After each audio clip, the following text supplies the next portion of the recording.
Blackwood House presenta. En la edición 317 de Creative Talks Podcast, ¿confías en la verdad?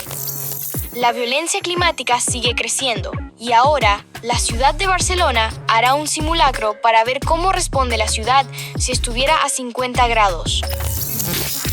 Te presentamos los archivos de OpenAI, que son la colección más completa de preocupaciones documentadas con las prácticas de gobernanza, la integridad del liderazgo y la cultura organizacional en OpenAI. ¿Qué es el trabajo infinito? Microsoft pone en la mesa este concepto que impactará el futuro del trabajo. Y para nuestro Patreon, te traemos el concepto Llama. ¿Qué es? Te lo contamos todo. Disfruta esta edición de Creative Talks Podcast. Fernanda Rocha. Y queridos podescuchas de Creative Talks, ¿confías en la verdad? Es una pregunta muy filosófica en muchos sentidos, porque ya muchos filósofos que nos precedieron trataban de estudiar la verdad y la razón, dándose cuenta que posiblemente existen muchas verdades y de cierto modo todo mundo tiene la razón. Entonces, creo que más que confiar en la verdad, confío en mi intuición para poder descifrarla.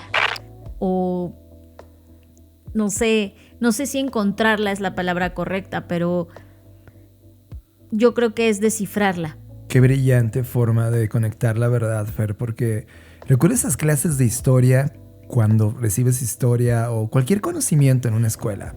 Realmente estás solo adquiriendo la verdad de los que ganaron, porque la verdad de los vencidos nunca está ahí, nunca fue hegemónica, nunca se distribuyó, solo de quienes ganaron. Por lo tanto, tenemos una verdad a medias o menos de la media.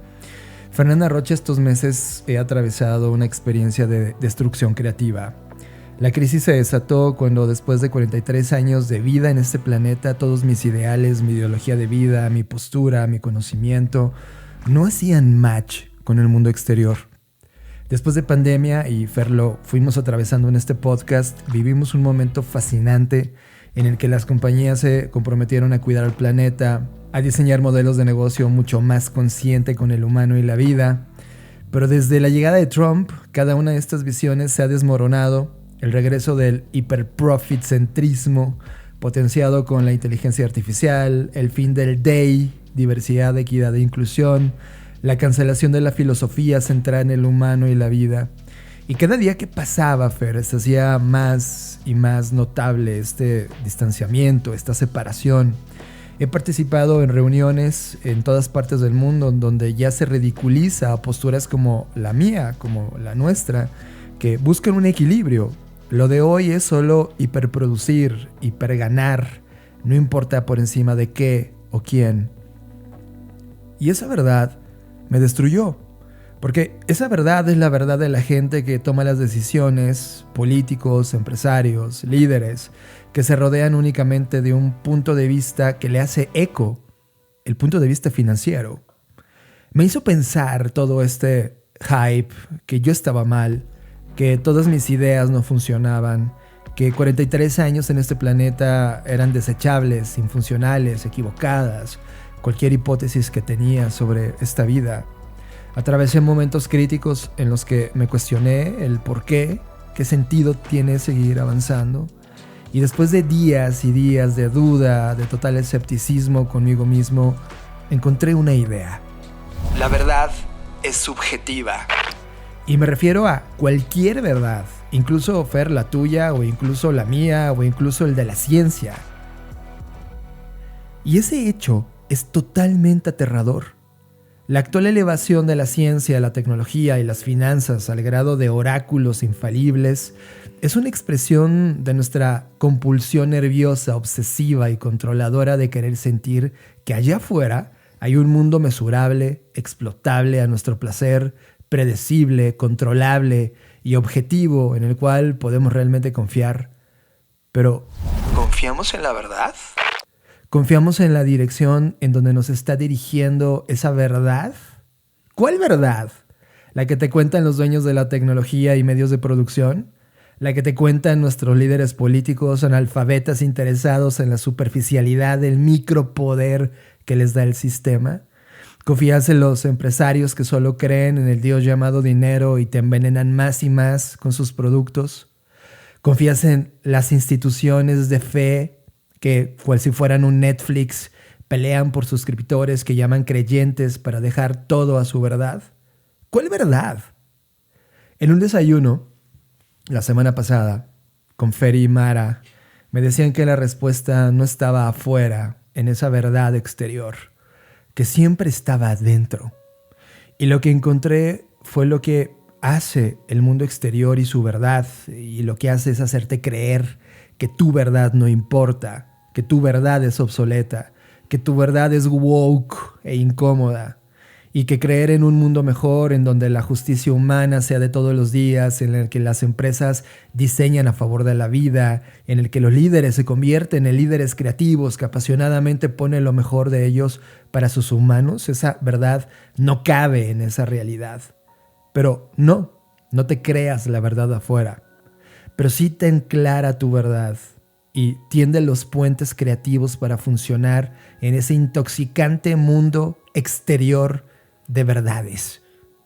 Fer, tu contestación de intuición me da mucha esperanza porque en el fondo cada uno de nosotros sabemos cuál es nuestra verdad. La única pregunta importante para ti y para mí ahora es: ¿la defiendes? ¿O solo decides tomar la verdad de alguien más?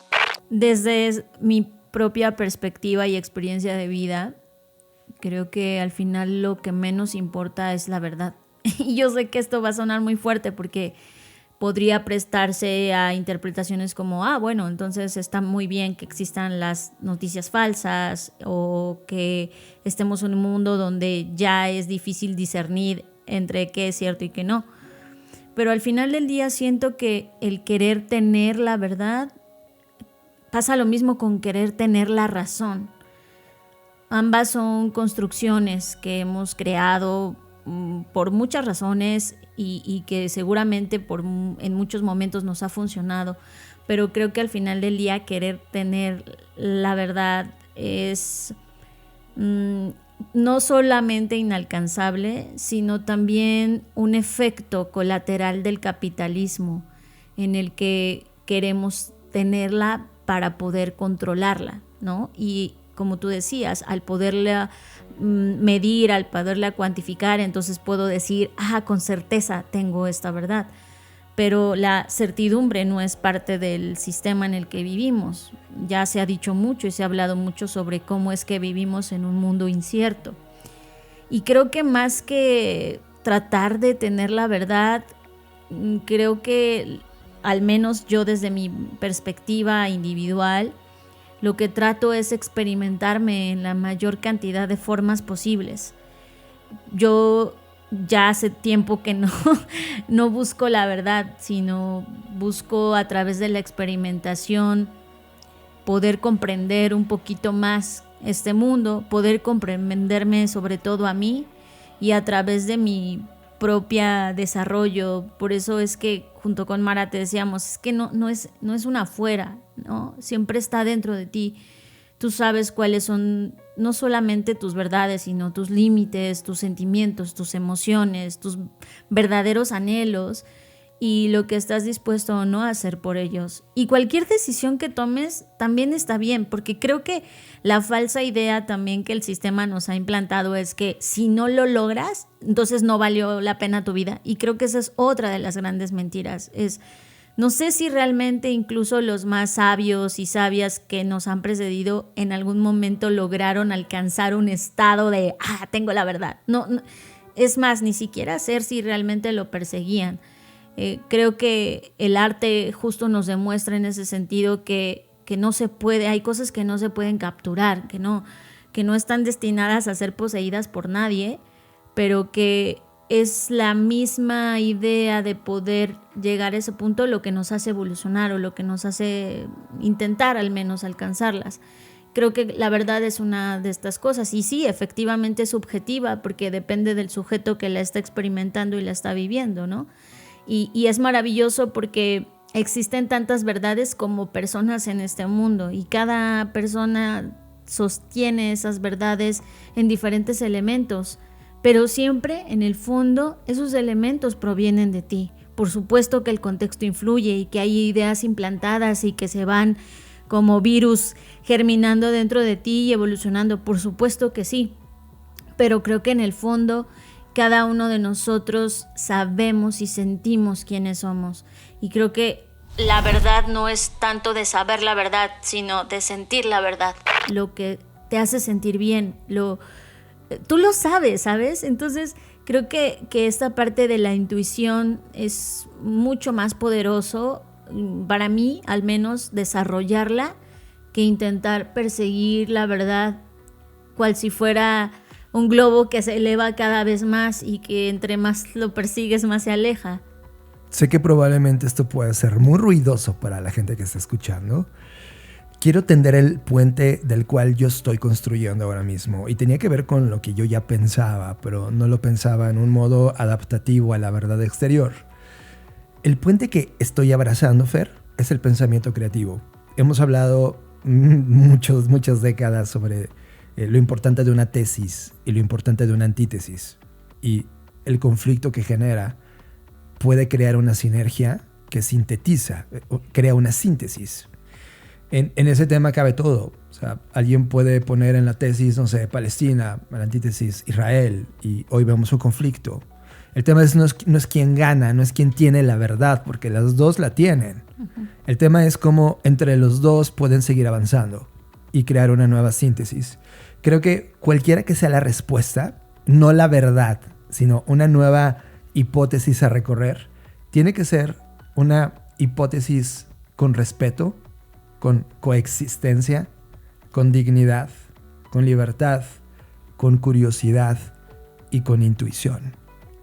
Creo que si logras tender un puente que logra hacer ese match, podrás encontrar una fuente que al menos yo he encontrado y que en medio de esta crisis de identidad provocado por la verdad exterior y que me provocó un crash, ahora he encontrado un puente que ya sabía que ese era, pero ahora lo he encontrado de forma armoniosa, respetuosa, con dignidad, libertad, curiosidad e intuición. Bienvenidos a Creative Talks.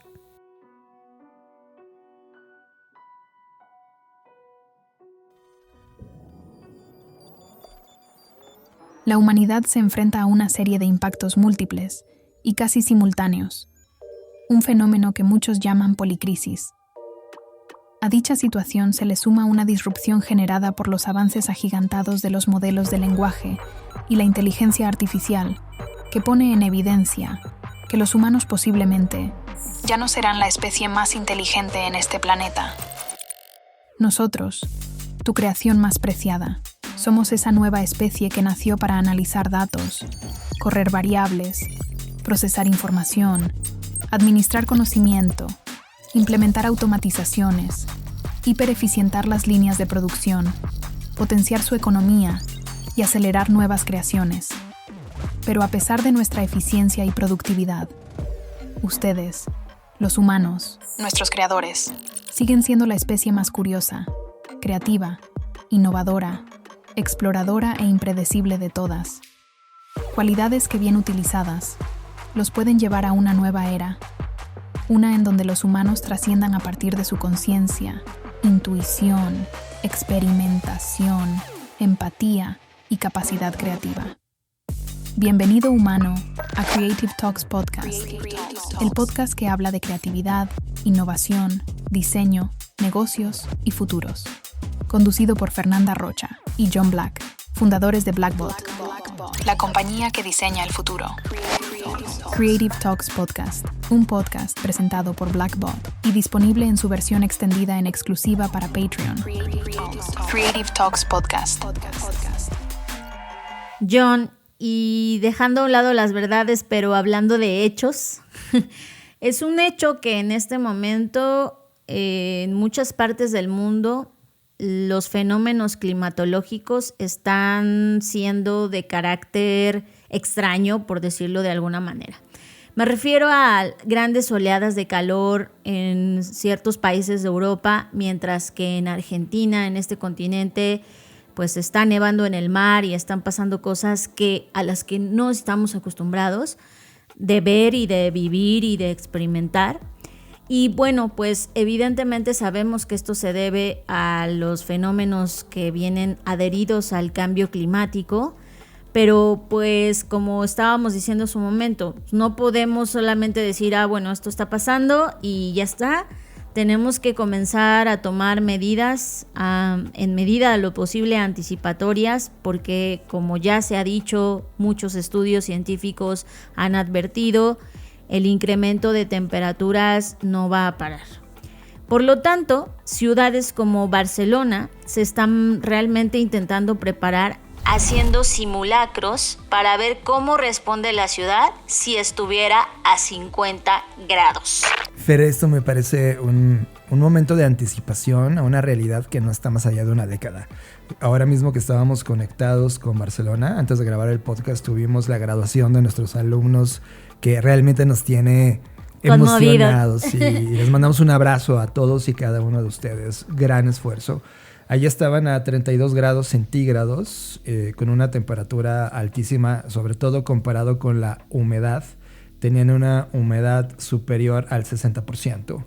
Y hemos tenido a veces temperaturas de 38 grados, sobre todo cuando fuimos a Colombia, la parte de Cartagena, 36, 38 grados con humedades de 80%. Eran, o sea, no aptas para la vida. O sea, eran situaciones que nos, la verdad, tú y yo, cuando fuimos a Mérida, nos habíamos expuesto a cómo sería una vida en esas temperaturas y no te deja pensar, tu tecnología no te deja trabajar. Bueno, pero es que eso habla más, no del...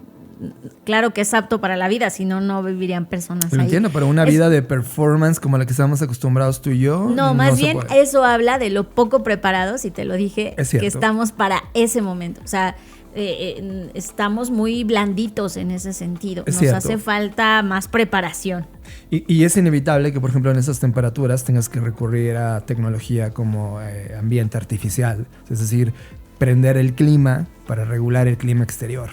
Lo cual significa mayor uso energético mayor, que acrecenta el problema. Sí, sí. Bueno, en fin, lo que están haciendo esta ciudad, por ejemplo Barcelona, es tratar de ver qué hacen otras ciudades, por ejemplo Nueva York, París, Londres y Atenas, y ya están teniendo ciertas medidas. Entonces Barcelona está intentando aprender de estas ciudades para poder reforzar algunas de las actuaciones que ya están en marcha. Por ejemplo, ¿cuáles?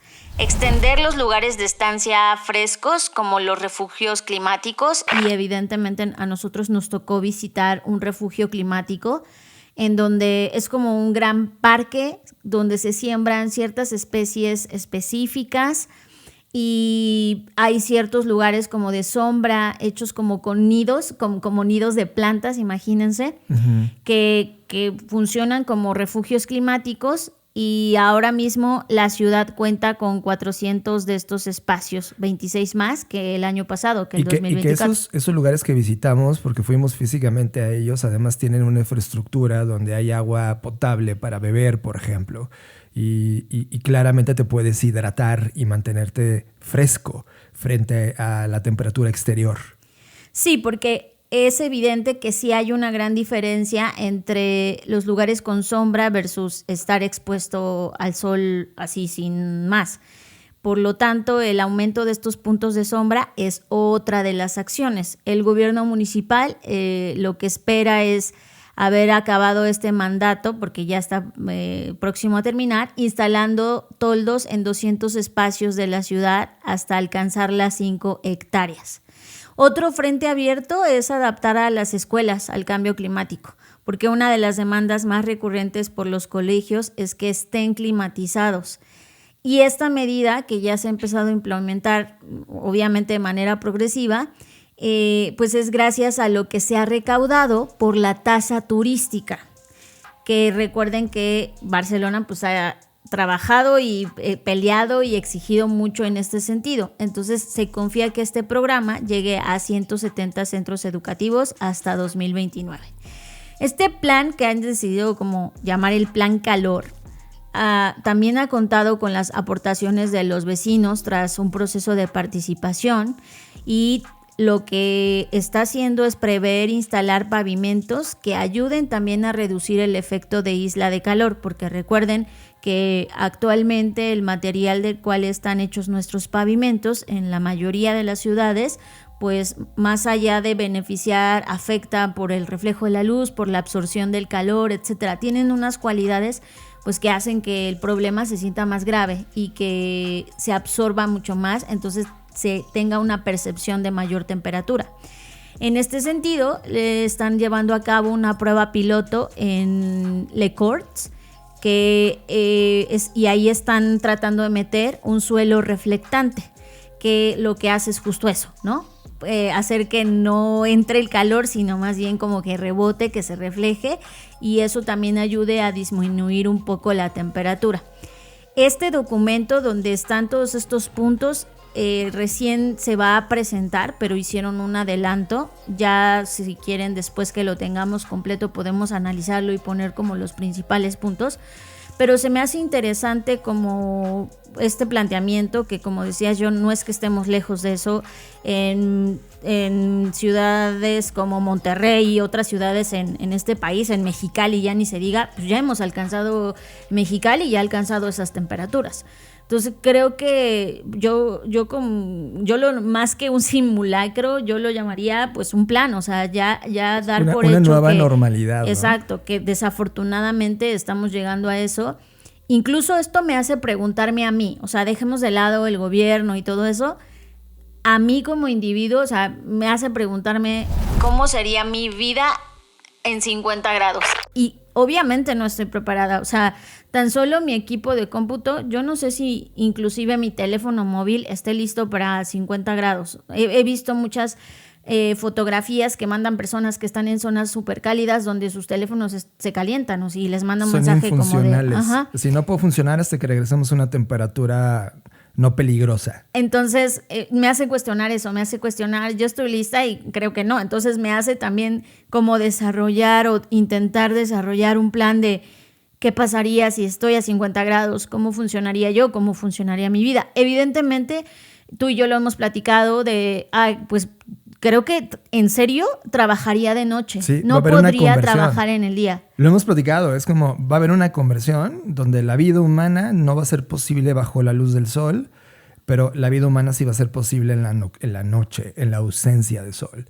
Ese mundo, Fer, ¿estás listo? O sea, imagínate que en menos de una década la conversión hacia mundos nocturnos va a ser una realidad o una necesidad para habitar este planeta.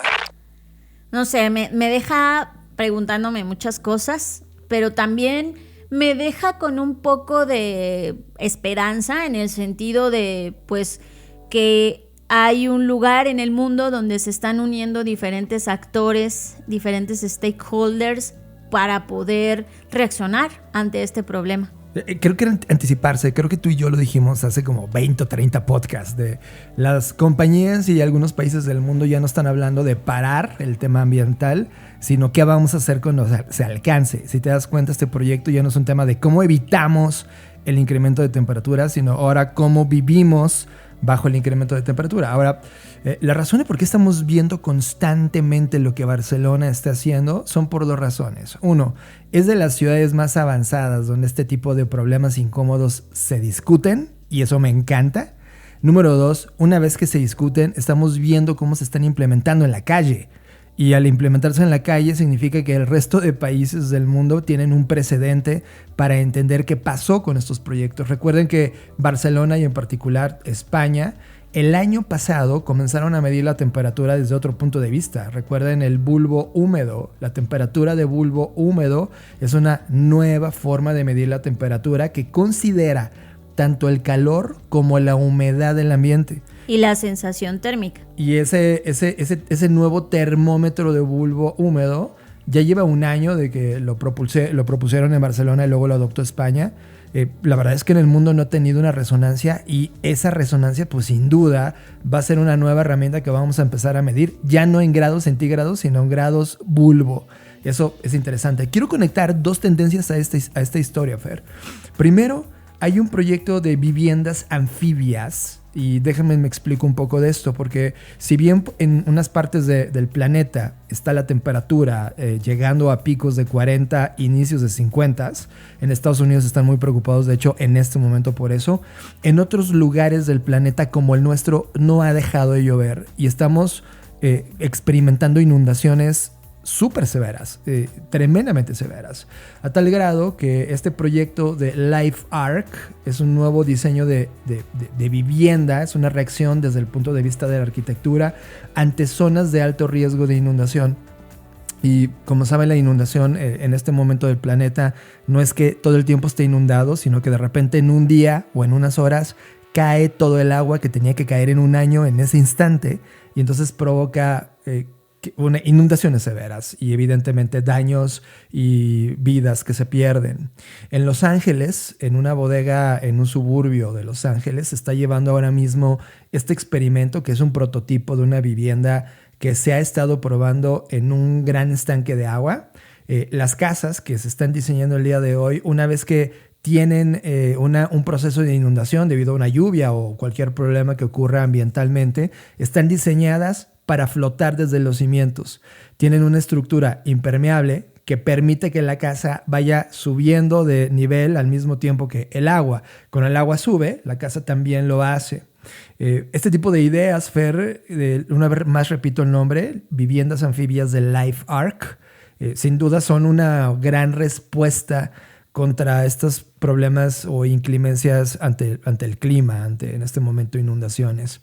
Y voy a darte una segunda tendencia, y esta sí me preocupa, porque ya habíamos platicado un poco de la caducidad de las casas, es decir, las viviendas donde tú y yo habitamos no están listas para una inundación o temperaturas arriba de 50 grados centígrados. Y no había pensado en lo que vamos a perder arquitectónicamente de los vestigios. Y ya está comenzando a suceder, Fer. En la isla de Pascua, los que no conozcan la isla de Pascua, es este lugar, esta pequeña isla en donde tienen unas cabezas humanas, humanoides, que miran hacia el mar. Se le conoce como los gigantes de Pascua. Está en la costa de Chile y es un lugar que es enigmático, y que a lo largo de toda nuestra historia humana nos hemos preguntado es que cómo se desarrolló en esa remota isla del Pacífico estas obras que fueron talladas en roca. Esto, Fer, se está perdiendo. La isla de Pascua ahora mismo en los distintos niveles, las cabezas están ubicadas en distintas locaciones en la isla, pero las más cercanas al mar están empezando a caer y a inundarse, de tal manera que en este momento autoridades de Chile y sobre todo los lugareños están tomando decisiones urgentes sobre cómo preservar, proteger el patrimonio histórico de este lugar, porque evidentemente el clima, la violencia climática está afectando también el pasado histórico y los vestigios que están en este lugar. Evidentemente, cuando sumas todas estas cosas, estamos en una carrera acelerada sobre un momento que vamos a vivir donde el planeta va a cambiar, donde el planeta se está adaptando y reaccionando a la actividad industrial que estamos teniendo, y nos toca a nosotros como humanidad comenzar a ver dónde están las señales que están anticipando algunas respuestas. ¿Qué va a hacer el gobierno de Chile ante esto? Eso nos va a dar señales para proteger nuestros propios lugares. ¿Qué está haciendo Barcelona? ¿A dónde va y cómo resulta este proyecto de casas anfibias? Sin duda nos van a dar respuestas sobre el mundo que estaremos viviendo. Bueno, sobre todo remarcando esto último que comentabas, pues la mayoría de las personas que están ahí en la isla creen que la mejor forma de conservar estos monumentos es en museos. Entonces, actualmente se está construyendo un nuevo museo en la isla y los planes sugieren que probablemente va a albergar estas estatuas. Y eso me lleva como a pensar cómo va a cambiar en la parte narrativa, histórica y cultural todo esto que está pasando, ¿no? O sea, me imagino, por ejemplo, en el sureste o en Guatemala y toda la parte donde se extendió o se extendieron los mayas. Pienso qué afectaciones va a tener y cómo vamos a preservar eso, si de manera física, porque claro, estas estatuas las puedes mover, podrían moverlas, pero yo pienso en una pirámide, por ejemplo, no la puedes mover, ¿no? Está ahí cimentada. ¿Cómo podría ser? Y me hace recordar estos ejercicios que se han hecho de otras ciudades y otras islas, sobre todo porque ahora las islas son las primeras en ser tan afectadas, que se están tratando como de hacer sus dobles digitales, ¿no? Para que al menos quede un archivo histórico de que ese lugar existió, y eso me da mucha tristeza. Sí, como pensar wow, estamos llegando ya a ese punto en el que muchas personas que estén haciendo ahorita pues ya no van a conocer estos lugares, y ya no digo de visitarlos, sino al menos de un registro fotográfico, de ver cómo se veía, ¿no? Sino que ahora les va a tocar quizás meterse a mundos digitales y ahí explorar. Que al mismo tiempo estoy en esta ambivalencia de me da tristeza, pero al mismo tiempo digo, bueno, al menos hoy contamos con una tecnología que va a permitir que eso ocurra, ¿no? Seguramente en el pasar de tiempo, si vamos hacia 200 años atrás, hay muchas cosas que ya no nos enteramos porque pues en su momento quizás no tenían más que cierto tipo de tecnologías que no permearon o llegaron hasta la actualidad. Sé que esto ha pasado en cada era y en diferentes fases de la historia, pero como que estar vivo viéndolo, o sea, no es lo mismo que te cuenten, ay, mira, hace 200 años existía tal cosa, y dices, vale, trato de imaginarlo.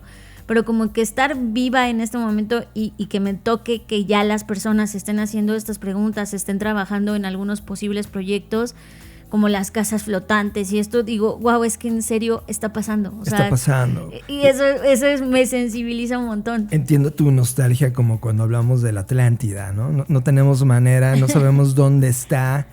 Hay algunos registros en algunas civilizaciones que hablan sobre la Atlántida.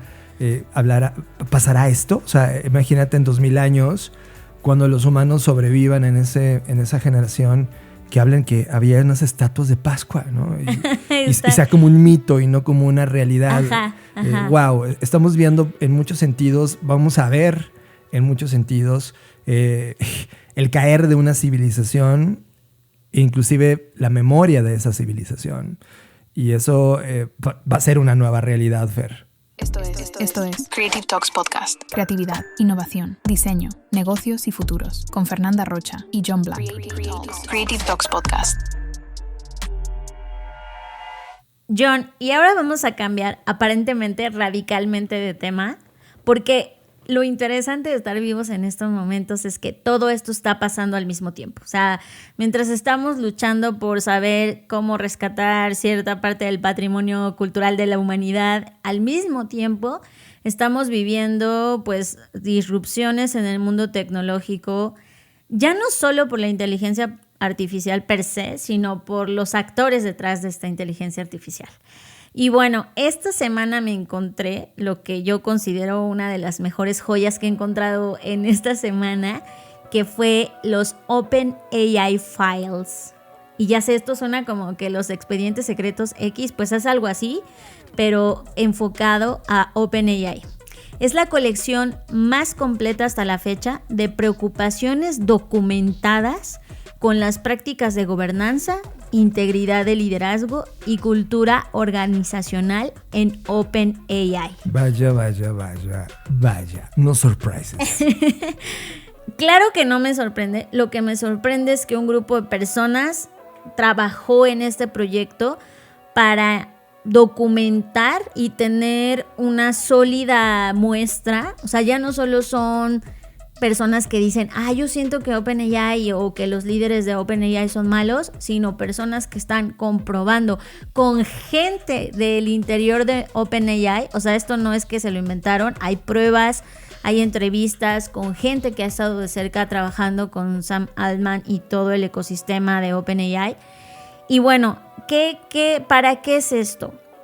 Bueno, para evidenciar, o sea, es una intención. Recuerden que siempre que se liberan como ciertos archivos, recordemos los Wikileaks, ¿no? Siempre que hay esta liberación de archivos, pues es justo para alzar la voz, o sea, para levantar la voz o al menos intentar señalar que algo malo está ocurriendo y que algo malo podría pasar. Y así veo esta página, que de hecho es openaifiles.org. Y lo que está pasando es que, además de documentar, están presentando cómo es que evolucionó o cómo se fue transformando de esta organización sin fines de lucro a una empresa que ahora ya no le importa nada. O sea, en el sentido de que la junta directiva y ciertas personas que son los líderes de la organización, pues están socavando todos los temas de derechos en realidad. O sea, es una cosa extraordinaria. La verdad, como dices tú, no es que me sorprende encontrar todo esto en un solo lugar. Y parte de los hallazgos, haciendo un breve resumen, es que, primero, OpenAI planea eliminar los límites a las ganancias de los inversores. Es decir, estableció un límite máximo de 100 veces las ganancias de los inversores para garantizar que si la empresa lograba desarrollar una IA capaz de automatizar todo el trabajo humano, las ganancias se destinarían a la humanidad. Ahora han anunciado planes para eliminar ese límite. Y claro que las ganancias se van a la humanidad de los inversores. Después, OpenAI se presenta como alguien que preserva el control de la organización sin fines de lucro y al mismo tiempo potencialmente la desempodera. Exactamente, o sea, ellos, como saben ustedes, comenzaron siendo una ONG. La ONG no se disolvió, pero pues OpenAI creció como una empresa normal o una empresa con fines de lucro, pero ahora como que más bien están usando la ONG para lavarse la carita, como lo hacen muchas empresas, pero además no la sueltan porque pues eso les da cierto control también, ¿no? Y por último, los inversores presionaron a OpenAI para que realizara cambios estructurales. O sea, hay una prueba de que los inversores sí se preocuparon como de a ver qué está pasando acá. Pero OpenAI ha admitido que está realizando estos cambios para apaciguar a los inversores que han condicionado su financiación a reformas estructurales. O sea, básicamente lo que nos estás diciendo es que si los inversores no hubieran alzado la voz y la mano diciendo, oigan, ¿qué está pasando aquí? Pues ellos hubieran seguido en lo mismo porque pues da igual, ¿no? Pero como necesitan dinero, pues les están haciendo caso. Y es que una de las cosas que están alegando ellos es que les permitan la posibilidad de tener retornos ilimitados. Entonces, te cuentan toda la transformación que ha tenido OpenAI desde su fundación en 2015, que dicho sea de paso, pues ya son 10 años que se cumplen de OpenAI. Lo que ha cambiado, lo que ha pasado y sobre todo resaltan esta cultura de imprudencia y secretismo, así es como la definen en estos documentos, en donde la evidencia sugiere que OpenAI está evitando la transparencia, restando prioridad a las prácticas de seguridad, mientras evidentemente sigue trabajando y muy apresuradamente en comercializar nuevos modelos. Diferentes ex empleados de OpenAI fueron presionados incluso para firmar acuerdos de confidencialidad y no desprestigio altamente restrictivos. O sea, casi de que si respiras te demandamos, ¿no? O sea, sé que estoy exagerando, pero son cláusulas muy restrictivas en donde ni siquiera una vez que ellos salgan de la empresa pueden tomar ninguna carta en el asunto, ninguna opinión, etcétera. ¿Y sabes por qué, Fer? Y eso me ha llamado mucho la atención. En este inicio de año hay 2 libros que están provocando un terremoto dentro de la conversación de las compañías de tecnología. Uno de ellos es el libro Careless People, es como gente que no le importa, sería la traducción en español, de Sarah Gwynne Williams, que acusa cómo desde Facebook, antes de convertirse en Meta, toda la filosofía de Mark Zuckerberg y todas las decisiones que estaba haciendo Mark Zuckerberg se fueron transformando en este monstruo que hoy vemos que es Mark Zuckerberg. Y evidentemente al dejar de trabajar, porque ella estaba trabajando en la división de gobierno, no de gobierno respecto al interior de la compañía, sino la postura de los gobiernos exteriores, es decir, como un Estados Unidos, un Reino Unido, un México a nivel de presidencia tenían contacto con Facebook. Y esto evidentemente se encendió después de las elecciones, las primeras elecciones donde ganó Trump, donde se dio cuenta Zuckerberg que podía él hacer presidente a quien se le pegara la gana. Cambridge Analytica. Sí, señor. Aquí es donde unes todas esas historias y el libro se publica y evidentemente Sarah Wynne Williams, que era empleada, era la responsable del área, pues ahora es la persona que redacta de firme personalidad, de viva voz lo que pasó. Y evidentemente Zuckerberg ha intentado por todos los medios de desprestigiarla, sí. Pero ya no puede hacerlo, ya está fuera de estructura y no existía este aspecto legal que ahora sí están colocando en OpenAI, pues porque saben las consecuencias de que un día se sepa qué fue lo que pasó. Y hay otro libro de Karen Hu que se llama Empire of AI, donde también está viendo todo esto. Y también Sam Altman está diciendo, no, ese libro no lo lean, no es real. Y ella está narrando, o sea, Karen se acercó para hacer entrevistas oficiales con todas las personas que estaban haciendo posible esto de AI y realmente es como el lado oscuro de lo que está sucediendo. Y Fer, todo esto está pasando en tiempo real. Ahora, en medio de todo este tema, pues como sabemos, en este momento muchos empleados de OpenAI están siendo robados o contratados por Facebook. Y Facebook les está pagando, o sea, ayer veía una comparación sobre el atleta mejor pagado versus lo que le están pagando a este programador y evidentemente excede lo que ningún ser humano está ganando de dinero en este momento. Wow.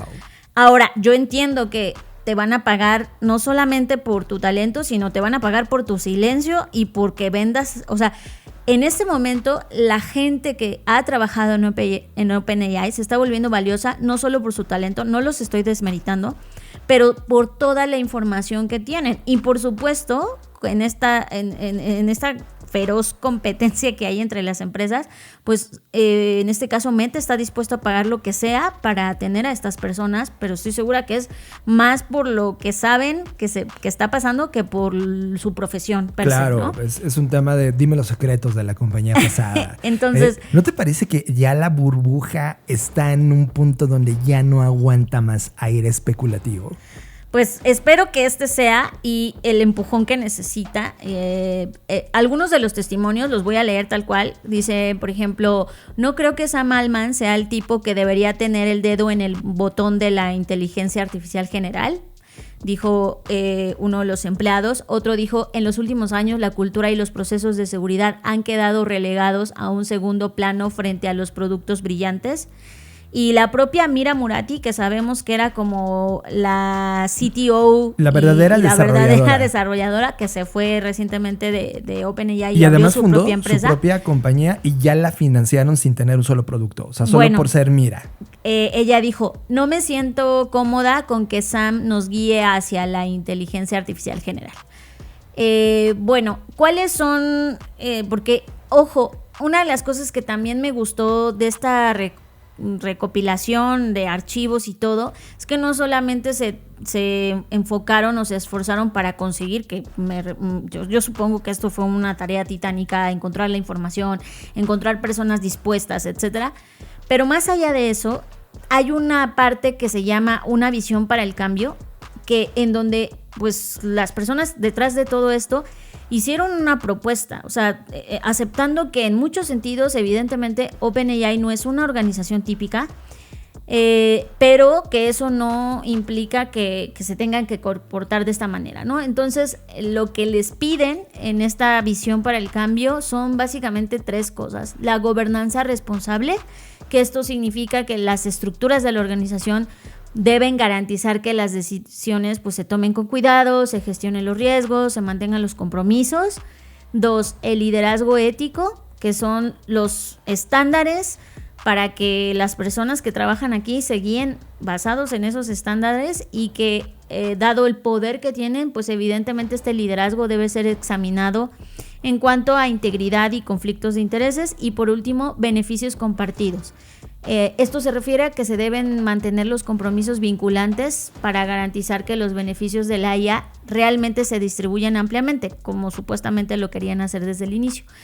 El proyecto lo firman 2 organizaciones, uno que es The Midas Project y el otro es The Tech Oversight Project, que son dos organizaciones que han trabajado mucho en este tema de la ética en las empresas tecnológicas y bueno, han hecho muchos proyectos. Este es solo uno más en donde pues están trabajando justo para exigir la transparencia, exigir la ética. O sea, no están exigiendo nada que sea inalcanzable. Y bueno, aclaran que no han recibido ningún tipo de financiación, ni dirección editorial, ni asistencia, ni apoyo, ni de Elon Musk, ni de Anthropic, ni de Meta, ni de Google. O sea, un poco para... La competencia. Ajá, no es la competencia intentando sabotear a OpenAI. Yo creo en su palabra, quiero creer. No lo puedo aseverar a ciencia cierta, pero bueno, ellos es lo que mencionan. Y es pues que Fer, todo lo que ponen en la mesa es todo lo que hemos discutido en este podcast. Sí, por eso, o sea, por una parte me alegré porque es un informe de investigación exhaustivo. O sea, realmente no solo como chismes y diretes de lo que está pasando, sino realmente trabajaron muchísimo y eso de verdad lo reconozco. Ahora, una de las cosas que voy a prenderle más fuego a este reporte, cosas que están ocurriendo en tiempo real y que además tienen toda la atención mediática. Todo el mundo recuerda cuando Sam Altman y Jony Ive unieron fuerzas en esta compra de la compañía que hace Sam Altman. Y Fer, el video que lanzaron para anunciarlo, yo no lo sabía, pero ¿sabes cuánto les costó? $3 millones. Ay, no, yo se los hubiera hecho por menos. Es que lo haces con un teléfono móvil. Es $3 millones. Y la razón es que contrataron al director ganador del Oscar, se llama David Guggenheim. Ah, claro. Cerraron las calles de San Francisco para editar ese video. Sí, porque estaban como en este cafecito, ¿no? Exacto, que nada de esa gente era real, todos eran actores. O sea, bien fake. Como sí, ellos. Tan solo los permisos y los gastos en San Francisco claro, ¿no? se Entonces generaron sí lo creo. $1 millón, más la contratación de... Bueno, se gastaron $3 millones. Imagínate gastar $3 millones, hacer este highlight, este ruido. Es que era como una pequeña telenovela, ¿no? Sí, que además muy mal actuada por Sam. Muy mal actuada por Sam. Johnny hizo lo que tenía que hacer. Johnny fue Johnny. Sam intentó ser cool y se gastó $3 millones para hacerlo y no lo fue. Pero lo más fuerte es que cosas el video... que el dinero no puede comprar. No, ni con 3 millones ni con 20. ¿Y sabes qué fue lo más fuerte? Que lo tuvieron que borrar. Señora, ya me enteré del chisme. Lo borraron. Sí. Es más, borraron cualquier dato del proyecto que están haciendo con Jony Ive. A mí me pareció como, ¿qué? ¿Por qué? ¿Jony Ive se enojó? ¿Jony Ive peleó? O sea, en mí hubo como un grado de esperanza. Como ya se pelearon. Sí, es como Jony Ive lo mandó a la... No lo mandó. Pero sí borraron todo el proyecto I.O., que así es como lo habían nombrado para esta nueva compañía de OpenAI para producir finalmente ese gadget o ese ecosistema de gadgets que van a vivir bajo una nueva era de inteligencia artificial. Y la razón, el conflicto, fue generado por Jason Rugolo. Y me encanta, en verdad, me emociona que hay esta antítesis de la realidad. Jason Rugolo lo conocimos hace como un año cuando él hizo un TED Talk y hablaba justamente de los nuevos dispositivos de inteligencia artificial, justo en un momento donde estaban ocurriendo cosas como el Rabbit, ¿te acuerdas? Que habían provocado una gran discusión. Pues en TED, Jason Rugolo, y no en un TEDx, sino el TED, hizo su conferencia donde hablaba justo de esta nueva generación y nos enseñó por primera vez el nombre de su startup que se llamaba I.O. O sea, ponle una Y a I.O. y ese era el nombre de su compañía. Es decir, Sam Altman ya sabía, porque además Sam Altman se acercó a Jason Rugolo después del TED y le dijo... Hasta el mismo nombre, qué descaro. El mismo nombre. A Jason le dijo, oye, me encanta tu compañía, la quiero comprar. Ese fue el acercamiento que hizo Sam Altman. Jason cuando dice, ay, qué bueno, muy bien, Sam Altman, aquí está todo lo que te puedo enseñar. Ay, le enseñó eso, todo. Ingenuidad de emprendedor. Ingenuidad de emprendedor, porque además supongo que amaba a Sam Altman. Y Sam Altman, cuando hace este video con Jony Ive y enseña el nombre que es I.O. Ya me imagino la traición. Sí, Jason dijo, un momento, un fucking momento. Y lo que hizo fue inmediatamente demandar a OpenAI por tanto el uso del nombre de I.O., porque es confuso a previo su marca, que él había ya registrado. Y evidentemente el juez federal le concedió a la compañía de Jason Rugolo que mientras no haya solución todavía entre las partes, OpenAI tenía que retirar todo lo que había nombrado como I.O. Toma eso, Sam Altman. Toma esto en su fucking cara, Sam Altman. $3 millones y un dolor de estómago que te provocó chorrillo. Gracias. Por un tema de marca, y evidentemente te deja ver, solo la razón por la cual lo cuento es para que vean los manejos actuales de uno de los seres humanos que en este momento tiene en su billetera y en su mente el control de la inteligencia artificial, y de cómo estos manejos administrativos han venido para peor. A este tipo le está valiendo nada, y qué bueno que hay este tipo de documentos que presionen y pongamos un doble clic. No solamente todos los tech boys estén, sí, Sam Altman, te amamos, sino que la prensa, las personas, el mundo del emprendimiento, la gente que está mirando y utilizando la tecnología termine volteando a ver a Sam Altman diciendo, ¿qué realmente quiere Sam Altman de todo esto? Y me gusta porque eso habla de una cultura digital más sofisticada. Me encanta que esté pasando. Esto es Creative Talks Podcast. Creatividad, innovación, diseño, negocios y futuros, con Fernanda Rocha y John Black. Creative Talks Podcast. John, y hablando de liderazgo, malas prácticas y trabajo, vamos a movernos a otra de las cosas que tuve esta semana como un hallazgo, y es un informe que presenta Microsoft, que en español el nombre sería Trabajo Infinito. Y bueno, nada de esto me sorprende, pero aún así quería compartirlo con ustedes. Y no me sorprende porque pues ya hemos hablado y discutido en muchos episodios de los últimos ediciones que lo que está pasando con la IA es que más que reducir nuestras cargas de trabajo, pues está haciendo, justo como este reporte lo dice, que entremos en un loop de trabajo infinito. ¿Y cuáles son los principales hallazgos de este reporte? Es que el inicio y el fin de los días laborales están indefinidos. 40% de las personas que forman parte de este informe revisan correos electrónicos antes de las 6 de la mañana, y casi un tercio, es decir, 29%, retoma su bandeja de entrada después de las 10 de la noche. Es decir, estas personas no respetan ni se les brinda esa posibilidad de respetar los horarios adecuados de trabajo, sino ya 6 de la mañana, 10 de la noche, que ya no serían en sentido estricto horas de trabajo, pues estas personas están revisando su correo relacionado. O sea, con haciendo el los números, son 16 horas en activo. Sí, totalmente. Wow. A ver, segunda cosa, interrupciones constantes, que esto tampoco es sorpresa, pero ya verlo cuantificado, los empleados reciben un promedio de 117 correos y 153 mensajes de Teams por día.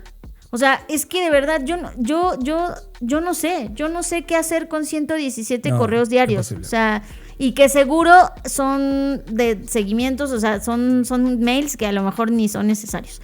Además, se registran interrupciones cada 2 minutos, sumando aproximadamente 275 distracciones diarias. O sea, ¿qué? ¿Quién va a trabajar así? No existe el flow. Y luego no existe el flow, ni siquiera el inicio del flow. O sea, y luego seguro tu jefe te dice, ¿cómo que no entregaste el reporte? Pues no, güey, si me distraes 275 veces al día, ¿a qué hora voy a concentrarme para hacer el reporte? O si me metes a todas estas reuniones de Claro, Teams. porque esa es otra cosa.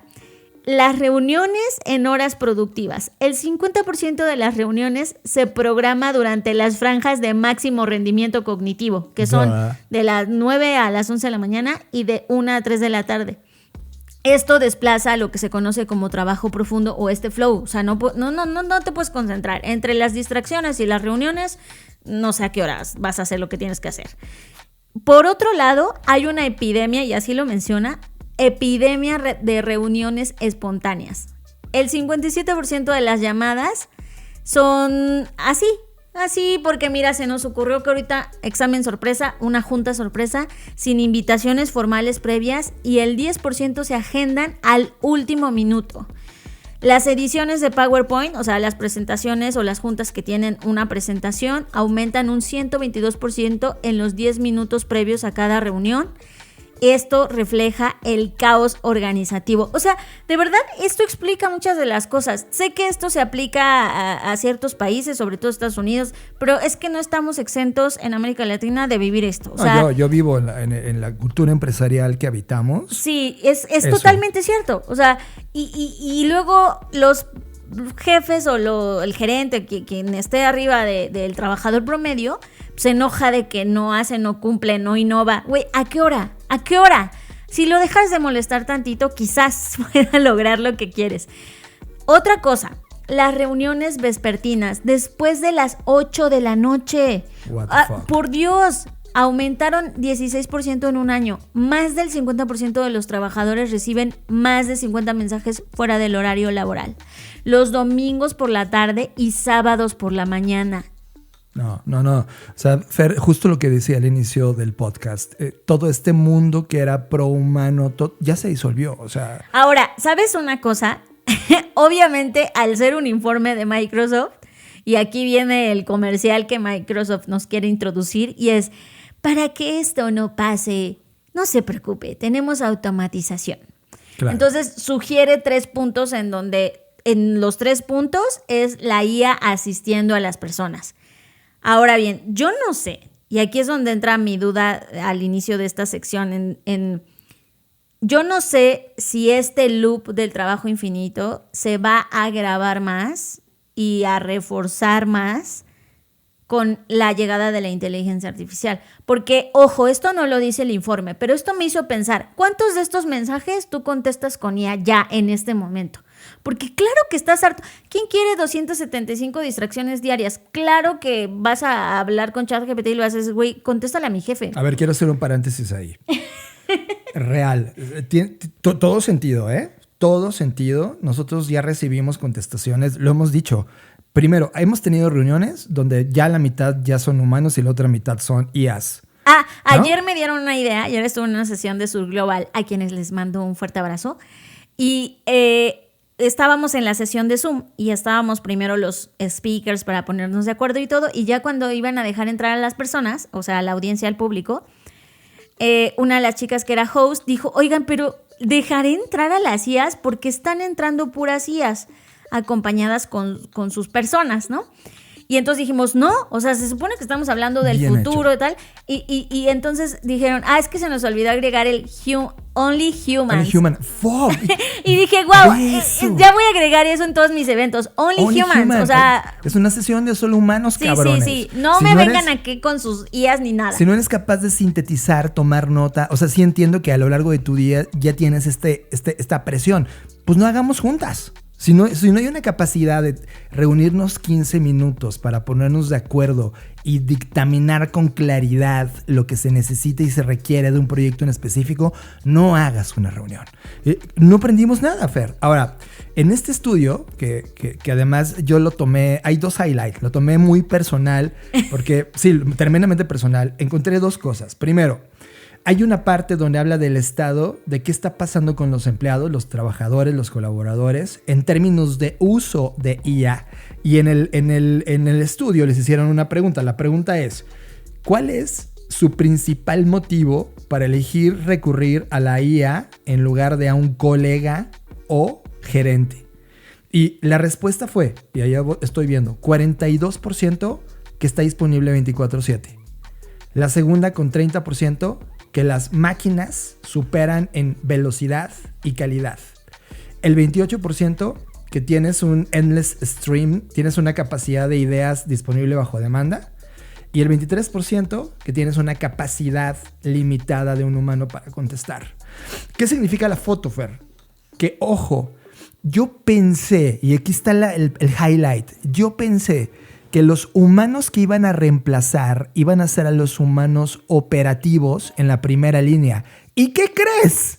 A los primeros que van a reemplazar son a los humanos directivos. Es que, a ver, caigamos en la cuenta central y neurálgica de este reporte. Más allá de que lo hizo Microsoft y que obviamente tiene sus intereses, vamos a dejar de lado Es un gran eso. anuncio de Microsoft. Sí, es un anuncio perpetuo, pero más allá de eso, a mí de lo que me hablan estos datos es de una crisis de liderazgo. Que eso, ni con IA, No. ni con la más avanzada IA se va a reparar. O sea, pon tú que pase lo que estás diciendo de la IA va a terminar reemplazando estas posiciones, pero yo no creo que esa sea la solución, no solo porque estoy en contra de la sustitución humana, dejemos de lado eso, sino porque una estructura organizacional, un sistema de gobernanza que no está resuelto sin inteligencia artificial, no va a estar resuelto con inteligencia 100%. artificial. Entonces, a mí de lo que me habla y lo que me preocupa es esta crisis de liderazgo. No puede ser, es que en serio no concibo que tú siendo líder no te des cuenta, a ver, primero, que venga Microsoft y te tenga que hacer un estudio por ti porque tú no lo haces, primero. Segundo, que tú no te des cuenta que el performance que esperas de tus empleados no está llegando a darse o ya llevarse a cabo porque tú eres el mismo culpable de que eso no suceda, porque le pones juntas que no llevan a ningún lado, que son innecesarias, que no tiene que hacer. 2, le interrumpes 275 veces al día, le mandas mensajes fuera del horario de trabajo, o sea, prácticamente tienes secuestrada la vida de tus empleados y ni así les alcanza para rendir. Él también está secuestrado. Él también está secuestrado. Pero por eso voy, es un tema de liderazgo. Es un tema de liderazgo no es un tema humano. de inteligencia artificial ni de... Tú lo dijiste el fin de semana, Fer, y lo anoté. Lo que no puedes hacer sin IA, no lo vas a poder hacer con IA. IA 100%. Lo que está diciendo este estudio es eso. Ahora, justamente porque al final del estudio tienen que venderte algo, ¿no? Microsoft propone algo y este es el segundo highlight. El segundo highlight es el nacimiento de la firma de frontera o empresa fronteriza o Frontier Firm.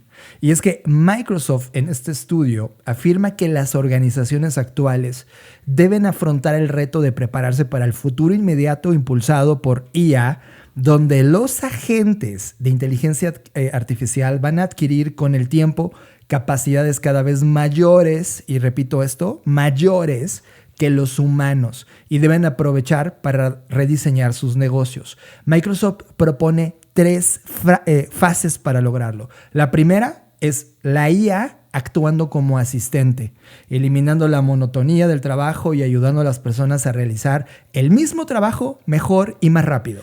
Que aquí es donde yo quiero entrar. A ver, entiendo, y es lo que decía hace un momento, entiendo que si yo soy un ser humano y me mandan 115 mails que además tengo que responder, o sea, me veo obligado porque es mi trabajo a responder, obviamente de esos 115 seguro voy a leer 2 y los demás le voy a poner a la IA a responder. Sí, solo lee los 2 de tu jefe, ¿no? Sí, exacto, o los que consideras tú los más importantes. Ahora, aquí es donde se está usando la IA como asistente, tal como lo sugiere Microsoft, pero aquí hay un problema, John, y que este problema lo vamos a empezar a ver en problemas de comunicación. Porque, ojo, a ver, cuando tú redactas un mail, cualquiera que este sea, aunque redactas un sí, saludos cordiales, lo que quieras, al menos queda una remembranza en tu cabeza de contesté tal cosa, le dije que sí o le dije que no. Queda ahí un recuerdo. Pero ¿qué pasa cuando la IA le contestó que sí o que no a cierta cosa? Tú ya no vas a tener ese recuerdo en tu mente de qué contestaste, porque no contestaste tú. Ahora sé que supuestamente Microsoft es, no, pero los humanos lo tienen que hacer con conciencia. No lo van a hacer con conciencia, señor Microsoft. No lo vamos porque están saturados. Sí. Entonces, al contestar cualquier cosa, dejando a la IA que conteste por ti, lo que va a pasar son problemas de comunicación, que de por sí las empresas ya tienen problemas de comunicación. Y lo que veo en este sentido es que solo se van a agravar esos problemas.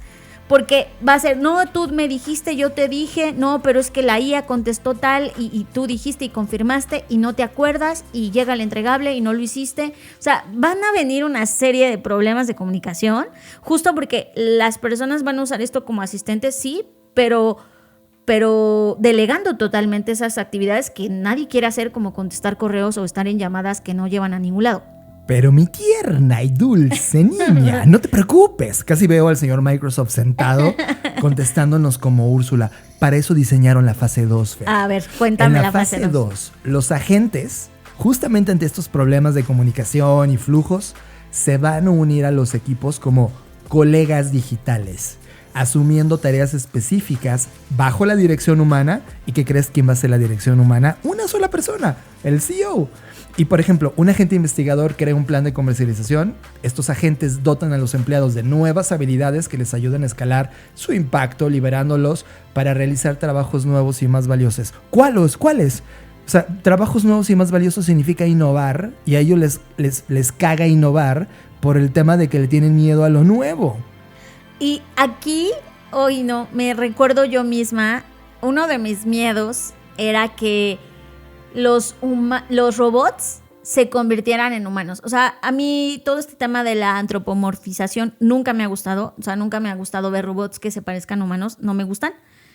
Y mi mayor miedo era ese, como de, ay, no, qué feo estar en un día donde ya los robots sean muy humanos, ¿no? Pero ¿sabes qué? Me doy cuenta que fui una ingenua, y ahora me doy cuenta que mi mayor miedo es que los humanos están haciendo robots. Porque lo que está pasando con este paso número 2 o esta fase 2 es que tú como ser humano ya no te vas a convertir en un ser que sigue instrucciones de tu jefe. Ahora vas a seguir instrucciones de un agente. Sí. Y le vas a preguntar a la gente, ¿qué le respondimos a este proyecto? Agente, resuelve el problema. Ya. Fucking shit. Qué ingenuos fuimos. Pero Fer, no termina ahí. No, hay una fase 3. Hay una fase 3. La fase 3 de Microsoft, los humanos marcan la pauta para los agentes que gestionan procesos y flujos de trabajo completos y se registran según sea necesario. A medida que la IA se vaya democratizando, el acceso a la experiencia y la inteligencia, vamos a ver el auge de los departamentos de recursos de inteligencia. Ya no se llaman recursos humanos, ya no se llama TI.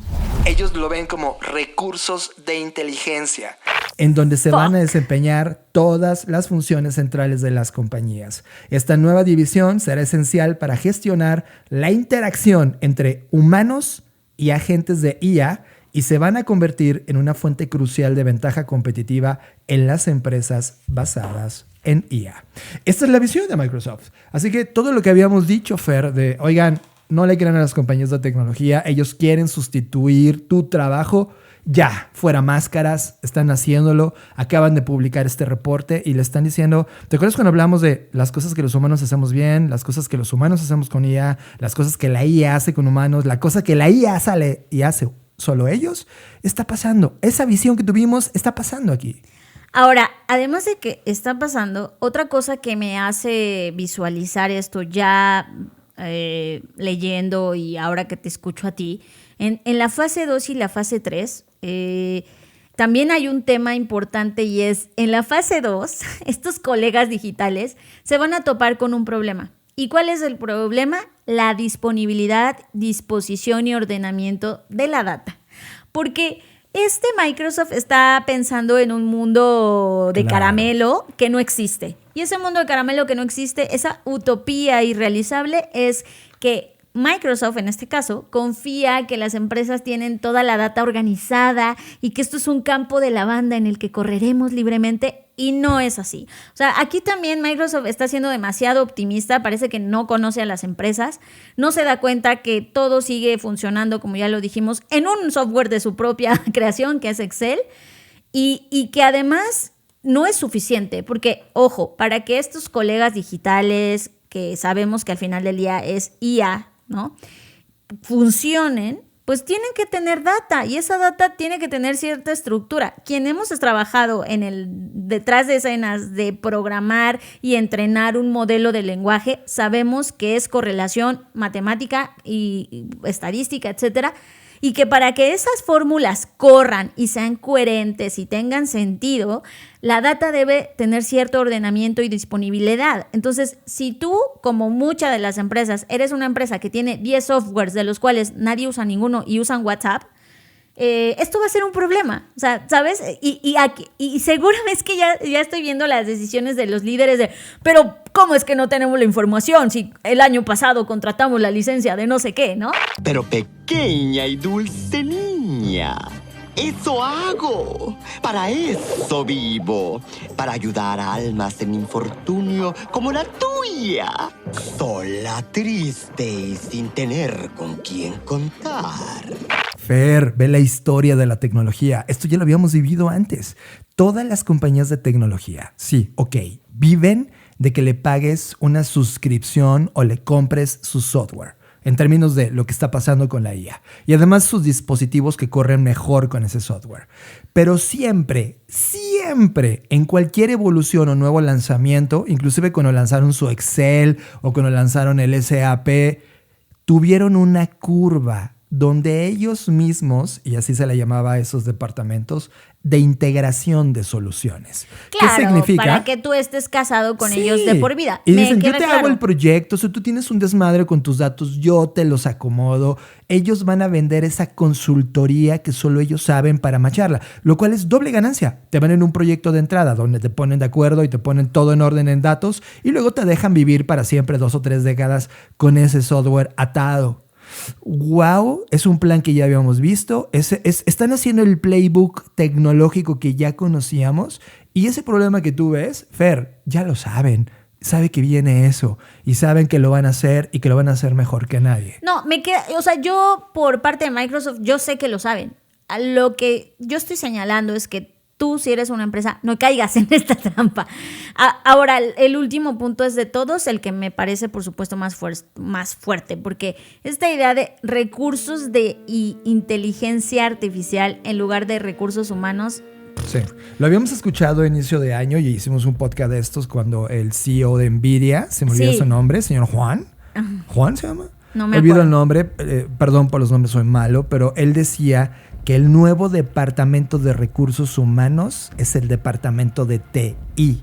Tal cual lo dijo explícito. Yo no lo creía, lo tuve que repetir como 80 veces para ver toda la conversación que dijo. Y sí, él cree y hizo todo su sistema agentic para que en esa ideología haya una migración filosófica respecto a recursos humanos hacia datos. Jensen Huang. Bueno, sí, me queda claro, pero estos fueron unos genios, porque en términos de branding, o sea, recursos de inteligencia, por supuesto que se entiende y se enlaza con recursos humanos. Totalmente. Y si no terminamos de entender a los recursos humanos, ¿tú crees que vamos a entender qué son recursos de inteligencia? Wow, estará por verse. Pero mientras eso pasa, Fer, y sé que mucha gente dice, no les creo, John. Miren, Microsoft acaba de despedir a 9,000 personas en el momento en donde el negocio comienza a ir mejor que los últimos años. Y la razón es porque está siendo sustituido al interior, es decir, Microsoft está mostrando al interior al mundo qué significa convertirse en una compañía de frontera, que es la definición que están teniendo ahora. Es una nueva filosofía, están justificando que se están haciendo mucho más eficientes, están ganando más dinero que nunca, mientras están corriendo a 9,000 humanos de su compañía. Sí, con ganancias récord, recortes récord. Esa es ahorita su... La foto es esa foto llevada a todas las actividades humanas donde se haya digitalizado algo. Y los comentarios, John, yo siempre se sabe que lo mejor de Internet no son las noticias ni las publicaciones, sino los comentarios. Y los comentarios que están en la publicación donde Microsoft confirma esto en la página de Gizmodo, o ¿cómo le dices tú? Sí, Gizmodo.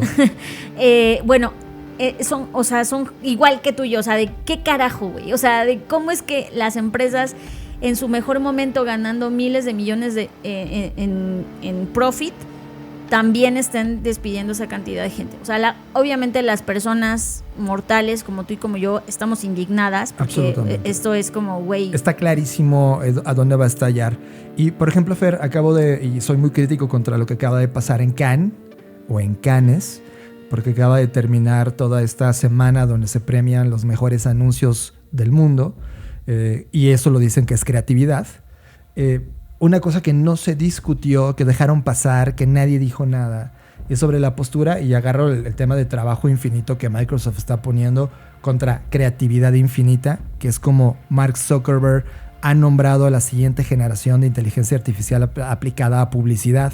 Que antes de que te vayas en esto, quiero hacer aquí una reflexión filosófica de cómo el sistema extractivista ya no está hablando de tema exponencial, ya esto ya se les desgastó, ya no les es suficiente, el mundo físico no les fue suficiente y ahora están evolucionando a este tema infinito que no solamente nos habla de lo extractivista que son y lo capitalistas que son, sino también de lo absurdo de este ego y de esta soberbia de creer que estando en un mundo digital eso se va a convertir en un recurso infinito y lo que esperan es que todo se vuelva, incluso tú como ser humano te vuelvas en un recurso infinito y como ¿qué crees? ¿No lo eres? Entonces es fácil de reemplazar. Eso me da mucho coraje. Escuchemos y pongamos atención a sus narrativas, cómo titulan estos nuevos movimientos. A mí no me habla más que de otra cosa donde el sentido extractivista ya se dislocó. O sea, estamos en el prime. Sí. Siempre lo habíamos dicho en este podcast. Venía y está viniendo ya, lo estamos sintiendo. El pico más alto en la era de la industrialización es ahora. Pero no gana las personas, ganan solo los dueños de las herramientas de trabajo. Y este es el caso. Y lo ha llamado, y ahora sí regresando con el ejemplo de Zuckerberg, como creatividad infinita. Es un concepto en donde todo lo que va a ocurrir en términos de publicidad, desde el necesito vender un algo y necesito una campaña, ahora todo va a ocurrir dentro de las plataformas de Meta. Va a crear la plataforma, va a decidir los segmentos, va a optimizar por ti, va a desplegar los anuncios. Solo necesitas poner tu tarjeta de crédito y ya. Lo cual porque solo para eso sirves. Porque solo para eso sirves, querido humano. Eres el consumidor. Eres el que paga. Y como consumidor te cuida. Esto es consumer centric. Y tal cual, ya no se va a mover a otro lado, al menos para estas compañías. Y este Infinite Creative, que como concepto debería estar siendo discutido como tema número 1 de la agenda de industrias como la publicitaria, simplemente decidieron mirar a otro lado porque adivina quién patrocinaba una parte importante del evento. Déjame sorprenderte, te voy a responder. Sí, es brutal. ¿Qué hacer, Fer, ante esto que está pasando? La respuesta siempre ha sido la creatividad humana. Siempre ha sido defender esta capacidad que no puede ser replicada con algoritmos. Siempre ha sido confiar en esta parte de intuición. Yo acabo de vivir ese proceso de ruptura porque así se siente el mundo. Se está rompiendo y de repente tu capacidad humana se siente obsoleta porque ellos dicen que está obsoleta, pero ¿qué crees? No es cierto. Es la parte que más se necesita. Y solo poniendo como, antes de cederte el micrófono por última ocasión en este bloque, la parte de Infinite. En mucho sentido, recuerdo el libro de Simon Sinek que se publicó en la pandemia, infinito. Infinite Game. Se lo están tomando como Biblia. Pero es que todo... No, pero además tenía buenas intenciones. Muchas buenas intenciones. El libro tenía buenas intenciones, pero es que esto es el capitalismo. Es como el rey Midas. Todo lo que toca no lo hace oro, lo hace mierda. Pero bueno. Ahora, nada más quiero cerrar con una cosa importante. Y ayer, justo en esta sesión que tuve con, insisto, las personas de Sur Global, a quien les mando otra vez un saludo, hablábamos al final de, bueno, ¿y qué hay que hacer, no? Porque todos queremos entender la fórmula y todo esto. Pues no hay fórmula, porque querer una fórmula es caer en la misma trampa de quererlo controlar todo y no se puede controlar. Y es volvernos como estas personas inconscientes de todo infinito y no. Pero entonces, ¿qué sí hacer? Hagamos lo básico. Y me encantó Eduardo que dijo esto, y es, hagamos lo básico. Conecta con tus vecinos, conecta con tus compañeros de trabajo, conecta con las personas cercanas. Porque lo que está pasando en el fondo de toda esta situación es que el tejido social está lo suficientemente roto como para que todo esto sea la mejor opción. Y yo me niego a que esto sea la mejor opción. Por lo tanto, hagamos lo básico, hagamos eso, hablemos con las personas, juntémonos más, platiquemos más, reunámonos más, porque es ahí, en esa soberanía de mi ejercicio social, donde esto no puede entrar. Entonces creo que esto a mí lo único que me lleva a reflexionar es necesitamos estar más unidos que nunca, necesitamos juntarnos más con nuestros pares para poderle hacer frente a esto. No voy a decir que armemos una revolución y si quieren sí, pero no me refiero a eso, sino la revolución es un micro, empiezan con nuestros gestos de reconstruir este tejido social que si no estuviera tan desgastado, nada de esto estaría pasando. Escuchen el inicio del podcast. Si este podcast te ha gustado, recomiéndanos, déjanos un like, un comentario o suscríbete a Creative Talks Podcast. Creatividad, innovación, diseño, negocios y futuros. Con Fernanda Rocha y John Black. Creative Talks Podcast. Johnny, para cerrar con un mejor sabor de boca, literalmente, vamos a hablar sobre una herramienta de inteligencia artificial. Y ustedes van a decir, ¿pero cómo? Se la han pasado criticándola todo el tiempo. Sí. Pero recuerden que no estamos criticando la herramienta, estamos criticando su uso y las personas detrás de la herramienta. Pero eso no quiere decir, y esto me da mucha esperanza, porque como John dijo, nuestros alumnos del máster de inteligencia artificial e interacción humana de Elizaba se graduaron hace unas horas y presentaron sus proyectos, que a mí de verdad sus proyectos me dan mil esperanza, porque son proyectos que realmente tienen un fondo, y no solamente me refiero a intelectual y un fondo obviamente en la parte técnica, es un fondo de un propósito en el cual ellos realmente quieren ayudar en medida de sus posibilidades a un grupo de personas, ¿no? que presentan unas problemáticas particulares. Entonces, dentro de todos estos proyectos, obviamente todos me encantan, y gracias a que fui profesora y soy profesora en ese máster, una de las cosas que he tratado de hacer también es como, a ver, encuéntrale buenos usos a la inteligencia artificial. O sea, no te encasilles solamente en lo malo, sino trata de voltar a ver otros proyectos que realmente están pasando para bien. Y ustedes saben, porque ya se ha dicho, que aquí nos gusta comer y beber fabulosamente, a quien no le gusta. Y me encontré una página de IA, o más bien con IA, que se llama, en español sería Epicuro. ¿Y qué hace esta página? Hace cosas preciosas. Es un sistema de inteligencia de comida, y lo que hace es que, y yo creo que esto que hace nos ha pasado a todos y todas en algún momento de la vida, y es que tú en tu casa estás así de, bueno, ya tengo hambre, voy a abrir el refrigerador, hay un limón, una papa, cosas que pareciera que no van, que no sabes, no sabes qué cocinar con eso. Pues vienes a esta bonita plataforma, y lo que vas a hacer es seleccionar los ingredientes que tienes. Por ejemplo, tienes una cebolla, tienes un pedazo de pollo que dejaste ahí hace 2 días, y no sé, tienes un tomate.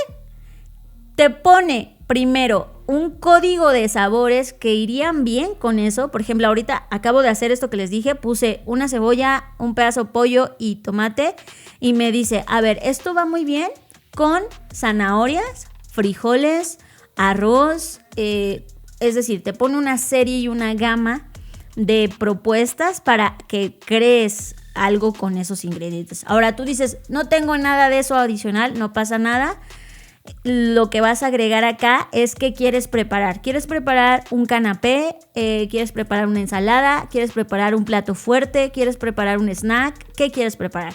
Tú seleccionas y además seleccionas qué tipo de cocina quieres. O sea, tú dices, tengo estos 3 ingredientes y soy bien exigente, quiero algo italiano o quiero algo mexicano o algo japonés o de la cocina que tú quieras.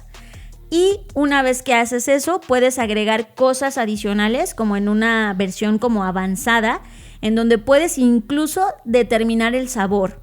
Tú puedes decir, quiero que sea dulce, quiero que sea agridulce, quiero que sea umami o cualquier tipo de sabor. Y además, si tú quieres, puedes poner que además sea sostenible, o que además sea una receta que emule a un platillo Michelin. O sea, imagínate, puedes ponerte lo más sofisticado que quieras, y una vez que haces eso, además, una cosa que se me olvida, puedes poner restricciones. O sea, por ejemplo, si tú no comes gluten o si eres alérgico a cierto ingrediente, puedes poner como eso no me lo pongas. Y por supuesto puedes configurar para cuántas personas estás cocinando. Puedes poner solo una persona. Te vas al link de generar la receta y ¡voilá! Se empiezan a mezclar mágicamente, no mágicamente, tecnológicamente estos ingredientes, y te da una receta. Pero además no solo te da la receta de, ya sabemos, los ingredientes y las instrucciones y las notas del chef, sino que además con inteligencia artificial genera una previa de cómo se vería tu platillo. O sea, así te debe quedar, para que te des una idea. Y lo que más me encantó, además de todo esto, y todos estos pasos se van haciendo, por supuesto, con inteligencia artificial. Y al final te da un análisis nutricional, así como las etiquetas de los alimentos, que son los Nutrition Facts. Te da etiquetas de cuánto estás consumiendo. Para alguien que en este momento, como yo, se está cuidando por ciertas cosas de salud, etcétera, pues eso ayuda un montón, porque dices, vale, me voy a comer esto que tiene ciertos macronutrientes, llámese grasas, bueno, las grasas no, hay unas grasas que sí son macronutrientes, pero grasas, calorías, vitaminas, sodio, ¿no? Todo proteína, todo lo que contiene.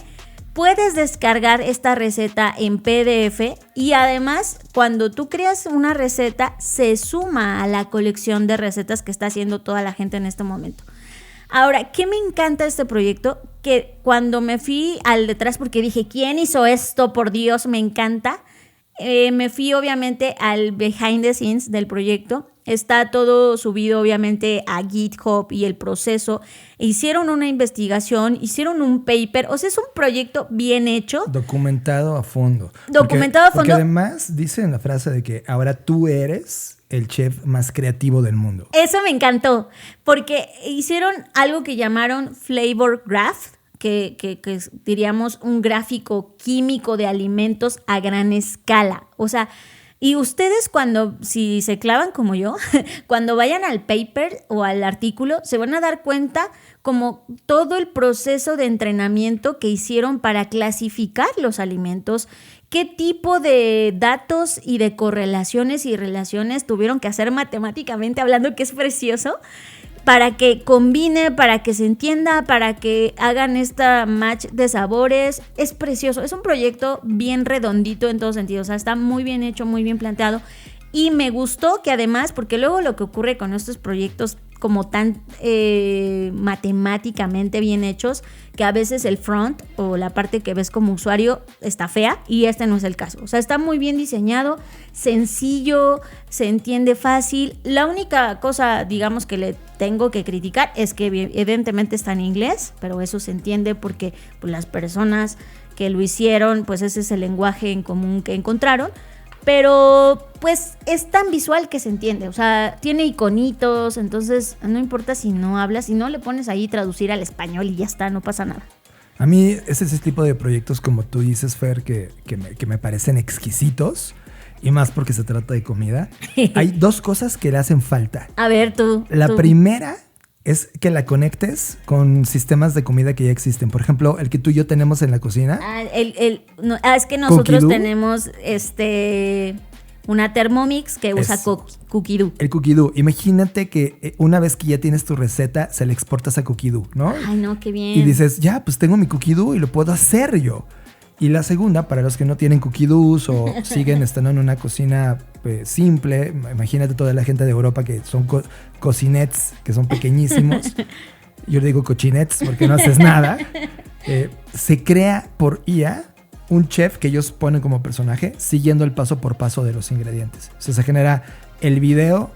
Un video generativo. Un video generativo de los pasos. Bueno, pero es que sí lo entiendo, porque esto lo hicieron pues por su... O sea, estamos en la fase, la fase Atari. Imagínate, con este proyecto se vuelve increíble. La página para estar es Epicure, o sea, para visitarlo es Epicure en inglés, epicure.kaikaku, con pura K de kilo, kaikaku.ai.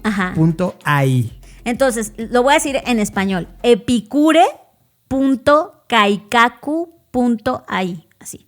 Disfrútenlo mucho.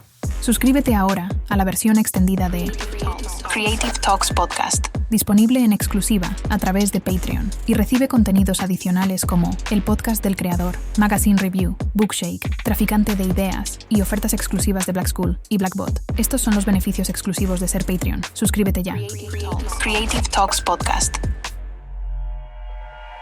Y con esto llegamos al fin de Creative Talks podcast. Para los que no están escuchando la edición de Patreon, se van a perder de algo que se llama Llama. Y eso va a ser interesante y Fer nos tiene preparado algo importante para los Patreon. Y también en esta semana para los Patreon salieron 3 nuevos contenidos que se están publicando después de este podcast. Así que si todavía no eres Patreon, en serio, no sé qué estás esperando. John, y buenas noticias, gracias a la gran respuesta que tuvimos de las personas inscritas en nuestro taller de memoria extendida que está por terminar este sábado, abrimos una nueva fecha. Así es, porque, insisto, la respuesta que ustedes han tenido fue increíble, lo cual agradezco. Así que vamos a tener una nueva fecha y esta fecha va a ser el 6 de septiembre. O sea, usted tiene tiempo para inscribirse. Recuerden que pues tenemos los cupos limitados para ofrecer la mejor experiencia a cada estudiante. Así que el 6 de septiembre vamos a tener la segunda generación de quienes quieran estudiar memoria extendida. Ya tenemos 3 personas inscritas ahora mismo mientras hablo, lo cual me da mucho gusto y espero que ustedes también, si desean ponerle orden a su consumo de medios digitales, tienen 1000 notas, 1000 libretas de toda la vida, pero ninguna de ellas está conectada con nada, bueno, pues este es su taller. Pero además también tenemos próximas fechas para el taller de memes y futuros, el 26 de julio, que también es la segunda generación, porque pues la primera fue también un éxito gracias a su respuesta. Y próximamente, el 2 de agosto, iniciaremos con el taller de técnicas para procesos creativos, que este es un taller en donde vemos, como su nombre lo dice, diferentes técnicas profesionales para aplicar durante las diferentes fases de un proceso creativo que va desde la ideación hasta el prototipado. Y también el 16 de agosto vamos a dar por iniciado nuestro taller de análisis estratégico de tendencias, que es otro de los talleres que nos han pedido muchísimo. Y también el de cómo pensar como un futurista, que ese va a iniciar el 11 de agosto. Entonces, como se darán cuenta, tenemos la cartelera llena, tenemos un montón de cursos, talleres y por supuesto también tenemos nuestro próximo laboratorio. Si no se han enterado qué es el laboratorio, pues laboratorio es una mini versión, una probadita, un bocadillo de lo que pasa en Black School. Y este próximo laboratorio se va a tratar sobre algo que tiene que ver con innovación, y es que no sabemos cuantificar y evaluar cuantitativamente las ideas de innovación. Por lo tanto, vamos a tener este laboratorio el próximo viernes 18 de julio a las 8 de la mañana. Y sí, se estarán preguntando por qué a ese horario, porque tenemos personas que están en otras latitudes y usos horarios y quisimos probar poniéndolo en la mañana en lugar de la tarde. Así que el 18 de julio, que es viernes, vamos a tener este laboratorio, 8 de la mañana. Y este laboratorio es nuestro costo más accesible porque tan solo cuesta 199 pesos mexicanos. Y para quien es estudiante de Black School es gratuito. O sea, ya, pretextos, si su pretexto es el dinero, esta es su oportunidad y pueden inscribirse. Toda esta información la vamos a publicar, por supuesto, en el episodio, pero también en nuestras redes sociales. Pues ya está, muchas gracias por estar en esta edición. Yo fui John Black. Y yo, Fernanda Rocha. Nos vemos en el futuro. Gracias por escuchar Creative Talks Podcast. el podcast que habla de creatividad, innovación, diseño, negocios y futuros. Con Fernanda Rocha y John Black, Fundadores de Blackbot, la compañía que diseña el futuro. Creative Talks Podcast. un podcast presentado por Blackbot y disponible en su versión extendida en exclusiva para Patreon. Creative Talks Podcast. Nos vemos en el futuro. Blackbot House presentó. Pobres almas en desgracia que sufren necesidad. ¿Quién los ayudó? Yo lo hice.